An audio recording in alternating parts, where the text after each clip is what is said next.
ಚಿಕ್ಕದೊರೆ, ಅನ್ವಿತಾ ಈಗ ತಾನೇ ಕಬೀರ್ ಕ್ಯಾಬಿನ್ಗೆ ಹೋದ್ಲಂತೆ. ಆತಂಕದ ಧ್ವನಿಯಲ್ಲಿ ಪಟೇಲ್ ಹೇಳಿದಾಗ ಗೌತಮ್ಗೆ ಶಾಕ್ ಆಗಿತ್ತು. ವಾಟ್?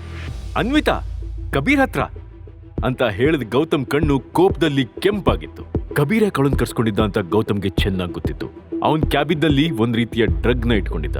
ಹುಡುಗಿರನ್ನ ಅಲ್ಲಿ ಕರ್ಸ್ಕೊಂಡು ಜ್ಯೂಸಲ್ಲಿ ಡ್ರಗ್ ಮಿಕ್ಸ್ ಮಾಡಿ ಕೊಡ್ತಾ ಇದ್ದ. ಅದನ್ನ ಕುಡ್ದಾಗ ನಶೆ ಇರ್ತಿತ್ತು. ಆ ಟೈಮಲ್ಲಿ ಹುಡುಗಿರಿಂದ ಅಡ್ವಾಂಟೇಜ್ ತಗೋತಿದ್ದ. ಆ ವಿಷಯ ಇಡೀ ಆಫೀಸ್ಗೆ ಗೊತ್ತಿತ್ತು. ಆದ್ರೆ ಯಾರು ಕಬೀರ್ ವಿರುದ್ಧ ಧ್ವನಿ ಎತ್ತೋ ಧೈರ್ಯ ಮಾಡ್ತಿರ್ಲಿಲ್ಲ. ಪಟೇಲ್ರ ಮಾತು ಕೇಳಿದ ಮೇಲೆ ಗೌತಮ್ ಚೆಕ್ನ ಜೇಬಲ್ ಇಟ್ಕೊಂಡು ಕಬೀರ್ ಕ್ಯಾಬಿನ್ ಕಡೆ ವೇಗವಾಗಿ ಹೆಜ್ಜೆ ಹಾಕ್ತ. ಇನ್ನೊಂದ್ ಕಡೆ ಅನ್ವಿತಾ ಕಬೀರ್ ಕ್ಯಾಬಿನ್ ನಲ್ಲಿದ್ಲು. ಆಂಟಿಕ್ ಶಾಪ್ ಅಲ್ಲಿ ಆಗಿದ್ದನ್ನೆಲ್ಲ ಹೇಳಿ ಮುಗಿಸಿದ ಅನ್ವಿತಾ ಕಣ್ಣಲ್ಲಿ ಲೈಟ್ ಆಗಿ ಕಣ್ಣೀರಿತ್ತು. ಅವಳ ಮಾತನ್ನ ಕೇಳಿದ ಮೇಲೆ ಕಬೀರ್ ಅವಳ ಪಕ್ಕನೆ ಕುತ್ಕೊಂಡು ಕೆಟ್ಟ ದೃಷ್ಟಿಯಿಂದ ನುಂಗೋ ತರ ನೋಡ್ತಿದ್ದ. ರೆಡ್ ವೈನ್ ಗ್ಲಾಸ್ನ ಅವಳ ಕಡೆ ಚಾಚಿ ರಾಗವಾಗಂದ. ಅನ್ವಿತಾ ಹೆಸಿಟೇಷನ್ ಇಂದ ಕಬೀರ್, ನನಗೆ ಡ್ರಿಂಕ್ಸ್ ಮಾಡಿ ಅಭ್ಯಾಸ ಇಲ್ಲ. ಕಬೀರ್ ಫ್ಲರ್ಟಿಂಗ್ ಟೋನಲ್ಲೇ, ಅರೆ ಯಾರ್ ಚಿಲ್, ನೀನ್ ನನ್ ಗೆಸ್ಟ್ ಕಣೆ, ಇಲ್ಲಿವರೆಗೂ ಬಂದೋಳ ಹಾಗೆ ಕಳ್ಸಕ್ಕಾಗತ್ತಾ? ಅದ್ಯಾವುದು ಗೊತ್ತಿಲ್ಲದ ಅನ್ವಿತಾ ಬೇರೆ ದಾರಿ ಇಲ್ಲದೆ ಆತಂಕದಲ್ಲಿ ವೈನ್ ಗ್ಲಾಸ್ನ ತುಟಿ ಹತ್ರ ತಗೊಂಡೋದ್ಲು. ಇನ್ನೇನು ಕುಡಿಬೇಕು ಅಂತಿದ್ದಾಗ ಢಮಾರ್ ಅಂತ ಸೌಂಡ್ ಬಂತು. ಆ ಸೌಂಡ್ಗೆ ಕಬೀರ್ ಬೆಚ್ಚಬಿದ್ದ. ಅವನೆದ್ರು ಗೌತಮ್ ನಿಂತಿದ್ದ. ಅನ್ವಿತಾ ಕೈಲಿರೋ ವೈನ್ ಗ್ಲಾಸ್ ನೋಡ್ತಿದ್ದಂಗೆ ಗೌತಮ್ ಕೋಪ ನೆತ್ತಿಗೆ ಎದ್ದು. ಅವನು ಮಾತಾಡೋ ಮೊದಲೇ ಕಬೀರ್ ಸಿಟ್ಟಲ್ಲಿ, ಹೂ ಆರ್ ಯು, ನೀನ್ ಹೇಗೆ ಒಳಗ್ ಬಂದೆ, ನಾನ್ಸೆನ್ಸ್ ಅಂತ ಕಿರ್ಚಿದ. ಅನ್ವಿತಾ ಕೂಡ ಆಶ್ಚರ್ಯದಿಂದ, ಗೌತಮ್ ನೀನ್ಯಾಕೆ ಇಲ್ಲಿ ಬಂದೆ ಅಂತ ಕೇಳಿದ್ಲು.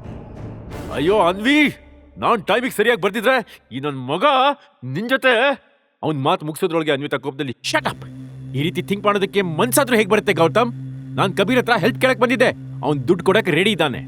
ಅನ್ವಿ, ನಿನ್ಗೆ ಮನ್ಷನ್ ಬಗ್ಗೆ ಗೊತ್ತಿಲ್ಲ. ಗೌತಮ್ ಇನ್ನು ಮಾತು ಮುಗಿಸಿರ್ಲಿಲ್ಲ.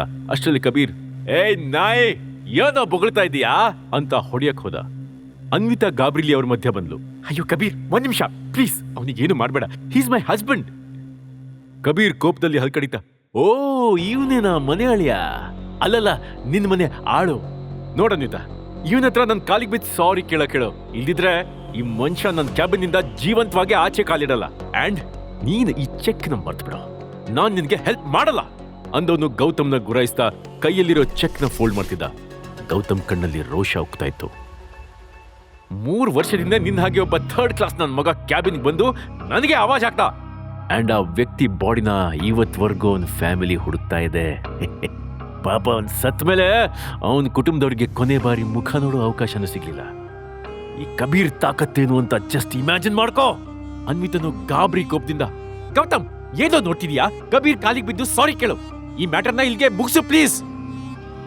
ಈ ಕೊಳಕ್ ಮನುಷ್ಯನ್ ಕಾಲಿಗೆ ಬಿದ್ದು ಸಾರಿ ಕೇಳ್ಬೇಕಾ? ಛೀ, ಡೋಂಟ್ ವರಿ ಅನ್ವಿತಾ, ಬೊಗಳೋ ನಾಯಿ ಕಚ್ಚೋದಿಲ್ಲ. ಅವನ್ ಮಾತ್ ಕೇಳಿ ಕಬೀರ್ ಗೌತಮ್ ಕಾಲರ್ ಹಿಡಿದು ಹೊಡೆಯಕ್ ಹೋದ. ಅನ್ವಿತಾ ಅವರಿಬ್ಬರನ್ನ ತಡೆಯೋಕೆ ಟ್ರೈ ಮಾಡಿದ್ಲು. ಬಟ್ ಸಿಚುವೇಶನ್ ಕೈ ಮೀರಿ ಹೋಗಿತ್ತು.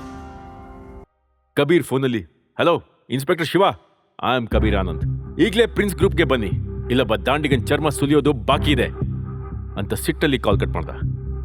ಅವನ್ ಮಾತು ಮುಗಿಸೋ ಮೊದಲೇ ಗೌತಮ್ ವೇಗವಾಗಿ ಬಂದು ಅವನ್ ಕಾಲರ್ ಹಿಡಿದು ಇನ್ನೊಂದ್ ಕೈ ಮುಷ್ಟಿ ಮಾಡಿ ಕಬೀರ್ ಮೂತಿಗೆ ಬಂದು ಪಂಚ್ ಕೊಟ್ಟ.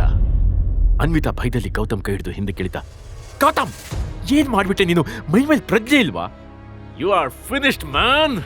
ಇದೇ ಮಗನೇ ನಿನಗೆ ಮಾರಿ ಹಬ್ಬ, ನನ್ ಮೇಲೆ ಕೈ ಮಾಡ್ತೀಯಲ್ಲ ನಿನ್ನ. ಅವನು ಮಾತು ಮುಗಿಸೋದ್ರೊಳಗೆ ಡೋರಲ್ಲಿ ಶೇಖರ್ ಮತ್ತೆ ಇನ್ನೊಂದಿಷ್ಟು ಜನ ಪೊಲೀಸರು ಒಳಗೆ ಬಂದ್ರು. ಕಬೀರ್ ಅವರನ್ನ ನೋಡಿ, ಡ್ಯಾಡ್, ಈ ಕತ್ತೆ ಬಡವ ನನ್ ಮೇಲೆ ಕೈ ಮಾಡ್ದ, ಬಿಡಬೇಡಿ ಇವನನ್ನ ಅಂತ ಹೇಳ್ತಿರುವಾಗ್ಲೇ ಅವನ ದೃಷ್ಟಿ ತನ್ನ ಅಪ್ಪನ ಕೈಗೆ ಬೇಡಿ ಹಾಕಿ ಹಿಡ್ಕೊಂಡಿರೋ ಕಾನ್ಸ್ಟೇಬಲ್ ಕಡೆ ಹೋಯ್ತು. ಕಬೀರ್ ಕನ್ಫ್ಯೂಸ್ ಆಗಿ ಏನು ನಡೀತಿದೆ ಅಂತ ಯೋಚನೆ ಮಾಡ್ತಿರುವಾಗ್ಲೇ ಪೊಲೀಸರು ಬಂದು ಅವನ ಕೈಗೂ ಬೇಡಿ ಹಾಕಿ ಬಲವಂತವಾಗಿ ನೆಲದ ಮೇಲೆ ಮಂಡಿಯೂರಿ ಕೂತ್ಕೊಳ್ಳೋ ಹಾಗೆ ಮಾಡಿದ್ರು. Inspector, are you crazy? Inspector confident ಆಗಿ, ಮಿಸ್ಟರ್ ಕಬೀರ್ ಆನಂದ್, ನೀವು ತಂದೆ ಮಗ ಸೇರಿ ಜನರ ಹಣನ ಲೂಟಿ ಮಾಡಿದೀರಾ, ಸಾಕಷ್ಟು ಫ್ರಾಡ್ನು ಮಾಡಿದೀರಾ, ಅಮಾಯಕ ಹುಡುಗಿರ ಲೈಫ್ನ ಹಾಳು ಮಾಡಿದೀರಾ ಅಂತ ಕಂಪ್ಲೇಂಟ್ ಇದೆ. ಸೊ ನಾನು ನಿಮ್ಮಿಬ್ಬರನ್ನ ಅರೆಸ್ಟ್ ಮಾಡ್ತಿದ್ದೀನಿ. What the hell is going on here dad? ಈ ಇನ್ಸ್ಪೆಕ್ಟರ್ಗೆ ತಲೆ ಕೆಟ್ಟಿದ್ಯಾ? ಉತ್ತರ ಕೊಡೋ ಬದಲು ಶೇಖರ್ ಆನಂದ್ ತಲೆ ತಗ್ಸಿ ನಿಂತಿದ್ದ. ಅವನು ಬಿಳಿಚ್ಕೊಂಡು ಮುಖನೇ ಎಲ್ಲಾನು ಹೇಳ್ತಿತ್ತು. ಕಬೀರ್ ಇನ್ನೂ ಕನ್ಫ್ಯೂಸಿಂಗ್ ಲುಕ್ ಕೊಡ್ತಿದ್ದ. ಅನ್ವಿತಾಗಂತೂ ಅಲ್ಲೇನು ನಡೀತಿದೆ ಅಂತಲೇ ಗೊತ್ತಾಗ್ಲಿಲ್ಲ. ಅಷ್ಟರಲ್ಲಿ ಟೇಬಲ್ ಮೇಲಿದ್ದ ವೈನ್ ಗ್ಲಾಸ್ ಕಡೆ ಗೌತಮ್ ದೃಷ್ಟಿ ಹೋಯ್ತು. ಇನ್ಸ್ಪೆಕ್ಟರ್, ಈ ಕಬೀರ್ ನನ್ನ ಹೆಂಡತಿಗೆ ಬಲವಂತವಾಗಿ ವೈನ್ ಕುಡಿಸ್ತಿದ್ದ. ಮೋಸ್ಟ್ಲಿ ಇದರಲ್ಲೇನೋ ಡ್ರಗ್ ಬೆರೆಸಿದ್ದಾನೆ ಅನ್ಸುತ್ತೆ, ಪ್ಲೀಸ್ ಚೆಕ್ ಮಾಡಿ. ಇನ್ಸ್ಪೆಕ್ಟರ್ ಜೇಬಿಂದ ವೈಟ್ ಕಲರ್ ಕರ್ಚೀಫ್ ತೆಗೆದು ವೈನ್ ಗ್ಲಾಸ್ ಅಲ್ಲಿ ಎದ್ದಿದ್ರು. ಕೂಡ್ಲೆ ಕರ್ಚೀಫ್ ಬ್ಲೂ ಕಲರ್ ತಿರುಗ್ತು. ಅದನ್ನ ನೋಡಿ ಎಲ್ರೂ ಆಶ್ಚರ್ಯದಲ್ಲಿ ಬಾಯ್ ತೆರೆದ್ರು. ಇನ್ಸ್ಪೆಕ್ಟರ್ ಸಿಟ್ಟಿಂದ, you are right mister Gautam, ಇದರಲ್ಲಿ ಟ್ರಯೋಸೋಲಮ್ ಡ್ರಗ್ ಮಿಕ್ಸ್ ಆಗಿದೆ. It's very dangerous drug. Constable, ಈ ಎವಿಡೆನ್ಸ್ ಕಲೆಕ್ಟ್ ಮಾಡ್ಕೊಳ್ಳಿ. ಇವ್ರಿಗೆ ಜೈಲ್ ಕಂಬಿ ಎಡ್ಸೋ ಕಷ್ಟ ಏನಂತ ತೋರಿಸ್ತೀನಿ. ಕರ್ಕೊಂಡು ಹೋಗಿ ಇವ್ರನ್ನ. ಇನ್ಸ್ಪೆಕ್ಟರ್ ಮಾತು ಕೇಳಿದ ಮೇಲೆ ಕಾನ್ಸ್ಟೇಬಲ್ಸ್ ಕಬೀರ್ ಮತ್ತೆ ಶೇಖರ್ನ ಬಲವಂತವಾಗಿ ಎಳ್ಕೊಂಡು ಹೋದ್ರು. ಕಬೀರ್ ಕಿರ್ಚಾಡ್ತಾ, ಬಿಡ್ರೋ ಬಿಡ್ರೋ, ನಾನ್ ನಿಮ್ಮನ್ನ ಸುಮ್ಮನೆ ಬಿಡಲ್ಲ. ಪೊಲೀಸರಿಂದ ಬಿಡಿಸ್ಕೊಳಕ್ ಟ್ರೈ ಮಾಡ್ತಿದ್ದ. ಇಡೀ ಡ್ರಾಮಾ ಒಂದೇ ಸರ್ತಿ ಮುಗ್ದಿತ್ತು. ಕ್ಯಾಬಿನ್ನಲ್ಲಿ ಡೀಪ್ ಆದ ಸೈಲೆನ್ಸ್ ಇತ್ತು. ರೆಡ್ ವೈನ್ನಲ್ಲಿ ಡ್ರಗ್ಸ್ ಇತ್ತು ಅಂತ ಗೊತ್ತಾದ್ಮೇಲಂತೂ ಅನ್ವಿತಾ ಗರ್ಬಡ್ದಂಗೆ ನಿಂತಿದ್ಲು. ಅನ್ವಿ, ಅಳ್ಬೇಡ ಪ್ಲೀಸ್. ಆ ಕಬೀರ್ ಮೊದ್ಲಿಂದಲೂ ಅಷ್ಟೇ ಹುಡುಗಿರ್ನ ತನ್ನ ಬೆಡ್ನಲ್ಲಿ ಯೂಸ್ ಮಾಡ್ಕೋತಿದ್ದ ಲಫಂಗ. ಈ ಅಪ್ಪ ಮಗ ಮಾಡಿರೋ ತಪ್ಪಿಗೆ ಇವಾಗ ಸರಿಯಾಗಿ ಆಗಿದೆ. ಅನ್ವಿತಾ ಅಳ್ತಾ ಹಾಗೆ ಸೋಫಾ ಮೇಲೆ ಕುಸಿದ್ಲು. ಗೌತಮ್ ಕೂಡ್ಲೆ ತನ್ನ ಜೇಬಿಂದ 30 ಲಕ್ಷದ ಚೆಕ್ ತೆಗೆದು ಅನ್ವಿತಾ ಕೊಡ್ತಾ, ಇಲ್ಲೋಡು, ನನ್ನ ಮಾವನ್ನ ಸೇವ್ ಮಾಡೋಕ್ಕೆ ಹಣ ಹೊಂದಿಸಿದ್ದೀನಿ. ಅನ್ವಿತಾ ಫುಲ್ ಶಾಕ್ ಆಗಿ, ವಾಟ್? ಇಷ್ಟೊಂದು ದುಡ್ಡು, ಅದು ಇಷ್ಟು ಕಮ್ಮಿ ಟೈಮಲ್ಲಿ ಹೇಗ್ ಬಂತು ಗೌತಮ್? ಅವಳ ಮಾತಿಗೆ ಹೇಗೆ ಆನ್ಸರ್ ಮಾಡಬೇಕೋ ಗೊತ್ತಾಗ್ಲಿಲ್ಲ ಅವನಿಗೆ. ಸತ್ಯ ಗೊತ್ತಾದ್ರೆ ಇನ್ನೂ ದೊಡ್ಡ ತೊಂದರೆ ಫೇಸ್ ಮಾಡ್ಬೇಕಲ್ಲ ಅಂತ ಯೋಚಿಸ್ತಿದ್ದ. ಹೇಳೋ ಗೌತಮ್, ಈ ಚೆಕ್ ಎಲ್ಲಿಂದ ಬಂತು? ಗೌತಮ್ ಗಾಬ್ರಿಲಿ, ಅಯ್ಯೋ ಇದು ನನ್ನ ಫ್ರೆಂಡ್ ಕೊಟ್ಟಿದ್ದು ಅನ್ವಿ. ಇತ್ತೀಚೆಗೆ ಕಂಪ್ನಿಲಿ ತುಂಬಾ ಪ್ರಾಫಿಟ್ ಆಯ್ತಂತೆ, ನನಗೆ ಹೆಲ್ಪ್ ಮಾಡ್ತಿದ್ದಾನಷ್ಟೇ. ಅನ್ವಿತಾ ಚೆಕ್ನ ಆಶ್ಚರ್ಯದಿಂದ ನೋಡ್ತಿದ್ಲು. ಇವತ್ತು ಗೌತಮ್ ಬೆಟ್ಟದಂಗೆ ಬಂದಿದ್ದ ಸಮಸ್ಯೆನ ಈಸಿಯಾಗಿ ಸಾಲ್ವ್ ಮಾಡಿದ್ದ. ಅನ್ವಿ, ಯಾಕೆ ಚಿಂತೆ ಮಾಡ್ತೀಯಾ? ನೋಡು, ಈ ದುಡ್ಡನ್ನ ಅವಸರದಲ್ಲಿ ವಾಪಸ್ ಮಾಡಬೇಕಾಗಿಲ್ಲ. ನನ್ನ ಫ್ರೆಂಡ್ ಫಾರಿನಿಗೆ ಹೋಗಿದ್ದಾನೆ, ಸೊ ದುಡ್ಡು ಅರೇಂಜ್ ಮಾಡೋಕ್ಕೆ ನಮಗೆ ಇನ್ನೂ ಬೇಕಾದಷ್ಟು ಟೈಮ್ ಇದೆ. ಗೌತಮ್ ಪ್ರೀತಿಯಿಂದ ಅವಳ ಕಣ್ಣ ನೋಡ್ತಾ ಮಾತಾಡ್ತಿದ್ದ. ಮೊದಲನೇ ಬಾರಿಗೆ ಅವನು ತನ್ನ ಹೆಂಡತಿ ಬ್ಯೂಟಿನ ಇಷ್ಟು ಹತ್ತಿರದಿಂದ ನೋಡ್ತಿದ್ದ. ಸಡನ್ ಆಗಿ ಅವನ ಮೈಂಡ್ ಡೈವರ್ಟ್ ಆಯ್ತು. ತನ್ನ ವಾಚ್ ಅಲ್ಲಿ ಟೈಮ್ ನೋಡ್ಕೊಂಡ. ಅಯ್ಯೋ ಅನ್ವಿ, ಟೈಮ್ ಆಗೋಯ್ತು, 40 ನಿಮಿಷ ಮಾತ್ರ ಉಳಿದಿದೆ. ನಾವು ಅರ್ಜೆಂಟಾಗಿ ಶೋರೂಮ್ಗೆ ಹೋಗ್ಬೇಕು. ಆಂಟಿಕ್ ಶೋರೂಮ್ನ ಒಂದು ಕಡೆ ಮೂಲೆಯಲ್ಲಿ ಅನಿಲ್ ಮತ್ತೆ ಗೀತಾ ಹ್ಯಾಪ್ ಮೂರೆ ಹಾಕೊಂಡು ಕೂತಿದ್ರು. ಸುತ್ತಲೂ ಬಾಡಿ ಬಿಲ್ಡರ್ ಥರ ಇರೋ ದೈತ್ಯ ಗಾರ್ಡ್ಸ್ ನಿಂತಿದ್ರು. ಅವರೆಲ್ಲರೂ ಮ್ಯಾನೇಜರ್ ನೆಕ್ಸ್ಟ್ ಆರ್ಡರ್ಗೆ ಕಾಯ್ತಿದ್ರು. ಅದಾಗಲೇ ಮ್ಯಾನೇಜರ್ ಇನ್ಸ್ಪೆಕ್ಟರ್ಗೆ ಕಾಲ್ ಮಾಡಿ ಬರೋದಕ್ಕೆ ಹೇಳಿದ್ದ. ಟೈಮ್ ಆಗ್ತಾ ಬಂದಂಗೆ ಮ್ಯಾನೇಜರ್ ಕೋಪದಲ್ಲಿ, ನೋಡಿ, ಇನ್ನು 10 ನಿಮಿಷ ಅಷ್ಟೇ ಇರೋದು. ನಿಮ್ಮ ಅಳಿಯಾನೂ ಇಲ್ಲ, ಮಗಳೂ ಇಲ್ಲ. ಅವ್ರಿನ್ನು ದುಡ್ಡು ತಂದಂಗೆ. ಈಗ ಜೈಲಿಗೆ ಹೋಗೋದು ಬಿಟ್ಟು ಬೇರೆ ದಾರಿ ಇಲ್ಲ ಮುದ್ಕ. Get ready. ಅವನಿನ್ನು ಮಾತು ಮುಗಿಸಿರ್ಲಿಲ್ಲ ಅಷ್ಟರಲ್ಲಿ ಡೋರ್ ಒಳಗಡೆ ಬರ್ತಿದ್ದ ಅನ್ವಿತಾ ಗೌತಮ್ ಕಡೆ ಅವನ ದೃಷ್ಟಿ ಬಿತ್ತು. ಅನಿಲ್ ಮುಖ ಒಂದು ಕ್ಷಣ ಶೈನ್ ಆಯ್ತು. ಗೀತಾ ಗಾಬ್ರಿಲಿ ಮಗಳ ಹತ್ರ ಓಡಿ, ಅನ್ವಿತಾ, ಏನಾಯ್ತು ಪುಟ? ದುಡ್ಡು ಸಿಕ್ತಾ? ನಂಗೆ ಭಯ ಆಗ್ತಿದೆ. ಹ್ಞೂ ಅಮ್ಮ, 30 ಲಕ್ಷ ಚೆಕ್ ಸಿಕ್ತು. ಗೊತ್ತಿತ್ತು ನಂಗೆ, ಕಬೀರ್ ನಿಜವಾಗ್ಲೂ ಅಪ್ರಂಜಿ, ಈ ಗೌತಮ್ ಥರ ಅಲ್ಲ. ಗೀತಾ ಖುಷಿಯಿಂದ ಚೆಕ್ ತಗೊಂಡವಳು ಗೌತಮ್ ಕಡೆ ಕೋಪದಲ್ಲಿ ನೋಡಿದ್ಲು. ಅವಳ ಕಣ್ಗಳು ಇನ್ನೂ ಗೌತಮ್ನ ಚುಚ್ಚೋ ತರ ನೋಡ್ತಿದ್ವು.